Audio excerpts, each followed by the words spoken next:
President Muhammadu Buhari has directed security operatives to end the 13-year-old Boko Haram insurgency that has caused a major humanitarian crisis in the northeast once and for all.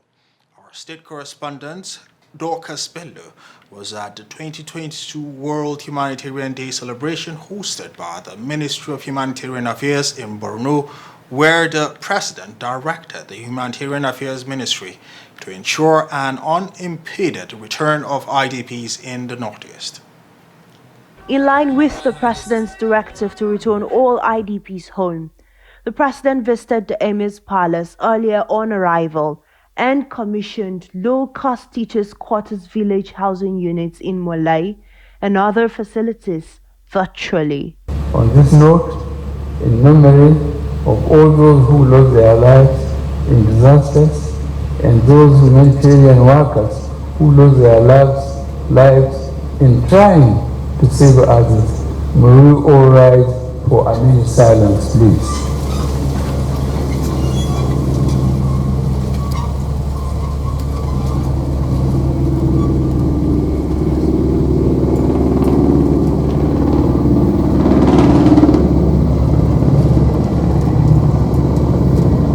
May their souls rest in perfect peace. Excellency, Mr. President, this year's theme is "It takes a village."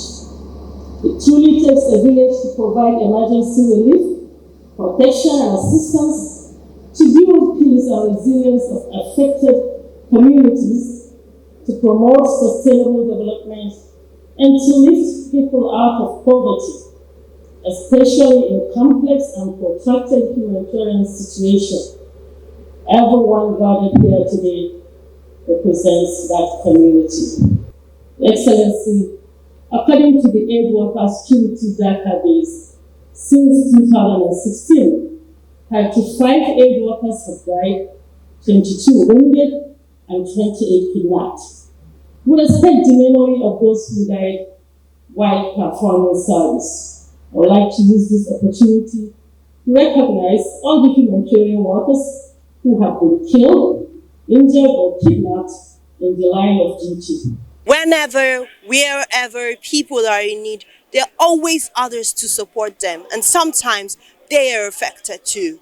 The 2022 World Humanitarian Day shines a light on thousands of volunteers, professionals, and people affected by these crises. They are in need of food, shelter, healthcare, and much more.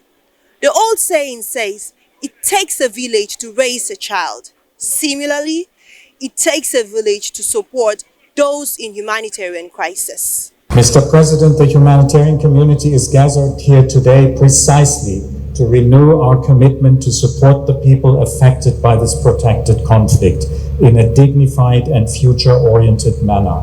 Humanitarian needs are the symptoms of a deeper crisis that, in addition to peace, requires sustainable development to overcome it. On behalf of the UN, I would like to conclude by thanking Mr. President, most especially for honoring the humanitarian community with your presence today. And I also thank the Honorable Minister and, of course, the Governor for their continuous support and the good cooperation we enjoy. Last but not least, to our heroes, the frontline humanitarian workers. We cannot thank you all enough. It is you who make the difference, and this day is for you. Members of the Nigeria INGO Forum are committed to continue taking up their role and contribution in the village, and they are committed to keep advancing successful collaboration with ministries, departments, and agencies at the federal and across the states, at the federal level and across the states. All that the minister have said is true, Your Excellency, but the truth is we need more. We sincerely need more. There are more people that need more of this. Please help us so that more can be achieved. We need more funding. We need more localization process. We need more partnership with the government, and we need more of strategic planning for our people to get back on track. Your Excellency, as the UN Resident Humanitarian Coordinator has said, there is no humanitarian solution to humanitarian problem. In view of this, Borno State government is determined to ensure, to to begin the closure of IDP camps outside Maiduguri early next year, inshallah. This year, we shall complete closing all IDP camps within Maiduguri. Mr. President, sir, while we acknowledge all your support, it is our kind request that you direct all relevant MDS to provide more and maximum support to our ongoing reconstruction, rehabilitation and resettlement efforts, and indeed support to the victims of insurgency as well as management of the surrendered Boko Haram terrorists. Happy World Humanitarian Day 2022, and may the Almighty Allah bring peace to Borno State